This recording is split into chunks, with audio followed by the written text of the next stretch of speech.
البجاحه ليها ناسها والله يا جماعه. امير عزمي مجاهد طلع امبارح مع ابراهيم فايق وقال تصريحات ما عجبتش مجلس اداره نادي الزمالك، فطبعا عشان فضحهم دلوقتي طالعين اجراءات ضده. قال لك ايه بقى؟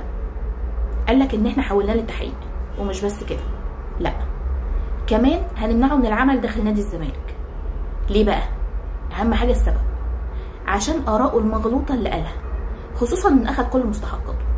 ايه علاقه بقى المستحقات باللي هو قاله؟ هو ما جابش سيره مستحقاته اصلا.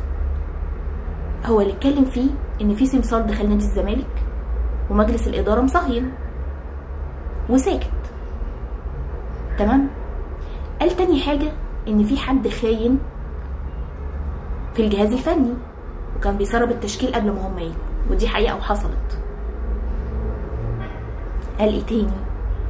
قال ان في مؤامره اتعملت على جروس وانه مشي بطريقه مش كويسه ومحدش بلغه. طيب نحب نعرف بقى ايه بقى الاراء المغلوطه في ده. ما انت المفروض تطلع تقول بقى ايه الاراء المغلوطه في اللي قاله، في السمسار ولا في الخاين، ولا انتوا كنتوا عايزينه يكون عصفوره وهو رفض؟ انا عايزه اعرف حاجه، مش اللي عايز يعرف حاجه ده بيجي يسال؟ ايه لازمته بقى شغل العصفوره؟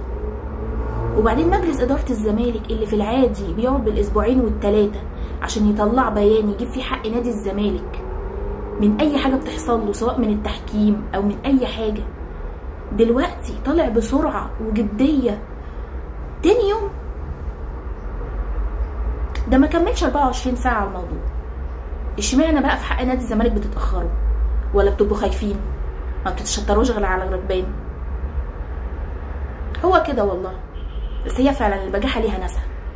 انا كنت فاكره ان مجلس الاداره اللي فات واللي قبله هما بس اللي فاشلين، لا طلع ان في افشل منهم وعندهم بجاحه اكتر منهم. وعمر ما نادي الزمالك هيتصلح طول ما انتم موجودين.